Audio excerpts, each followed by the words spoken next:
Hey, Skills Champions, it's Rachel Unruh here with my colleague Katie Spiker. Hey, Katie, how's it going? Hi, Rachel. Good. So it has been a little bit since our last Skills on the Hill, but it's officially summer. It's been getting hot there in DC. So, what's the climate like in Congress? It's supposed to be a little bit of a summer slowdown, and I don't know that we're seeing that yet. Congress is pretty busy. They've got two kind of general categories of work that they're doing right now. One, the midterms are coming up, obviously. And so the Democrats are expecting to lose seats and control of the House and maybe the Senate. And so they're trying to push through, especially on the House side, some legislation that they wouldn't have the floor to actually move forward once they're no longer in control of the chamber. So you see some of the bigger issues that are, folks see on the news being covered that are really the Democrats' effort to push through some policy prior to those midterms, even though that may not go the final line to getting actually a signature by the president. The second place we've seen a lot of activity is that with the midterms themselves, members are spending a lot of time back home. They're doing early campaigning. And so there's just a short calendar that's left for Congress to be able to move things forward, especially on the Senate side.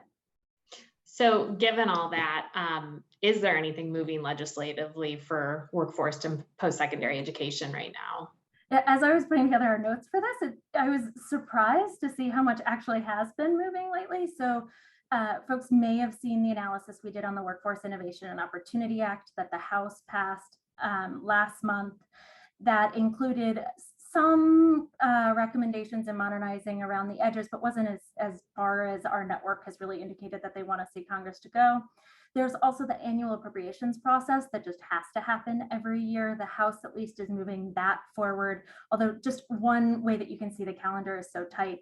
The subcommittee that is working on the funding for workforce and education, their meeting where they talk about what the proposal is for those funding levels doesn't even start until tomorrow at 5:30. So they are just cranking through some of this work, and then it'll just get stalled a little bit in the Senate. It probably, because it's a midterm year, we probably won't see anything advancing by their deadline, which should be the end of September. They'll probably kick that until after the elections. But we're seeing things at least progress, and we're seeing through the House, and then what we see pass through the Senate is really an indication of where their priorities are.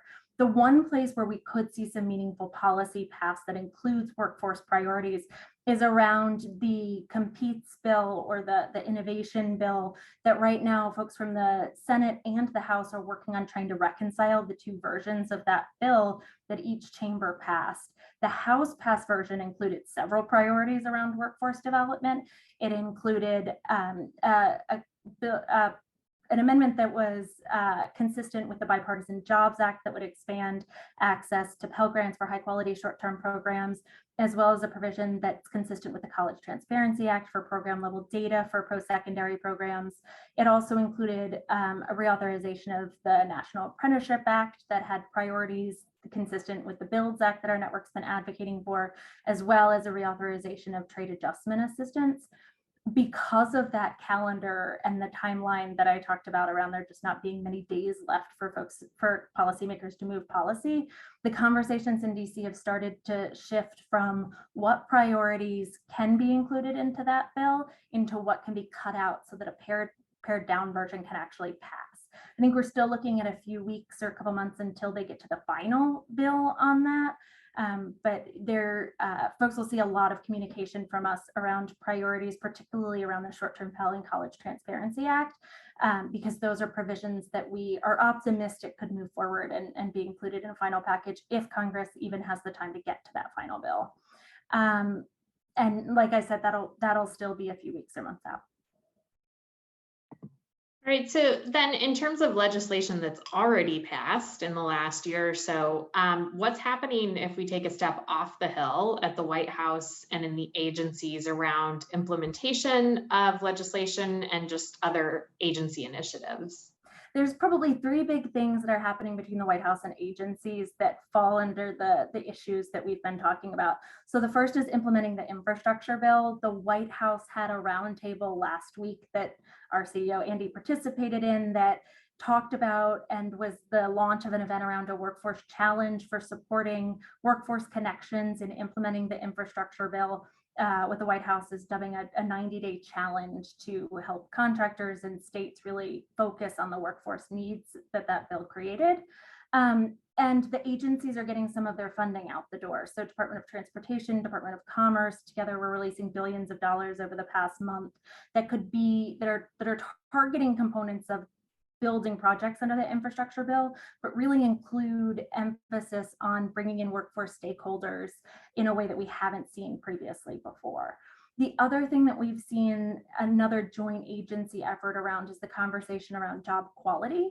So just yesterday, the Department of Labor and Commerce with folks from Department of Energy and Transportation had a summit or an event on job quality. They released, DOL and Commerce released a set of principles around what makes a job a quality job, really focused on an employee or a worker's experience as they are hired and work within a job.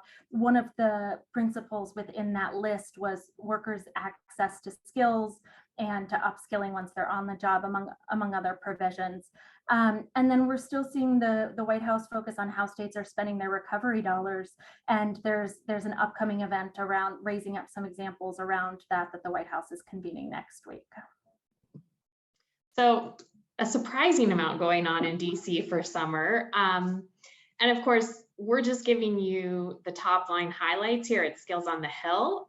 If you want the more in-depth analysis as these things happen, if you want to know about opportunities to take action, do head over to our website at nationalskillscoalition.org and sign up to get email alerts. You can also follow us on Twitter, and we will keep sharing the information as it happens. Well, Katie, thanks so much. Thanks, Rachel.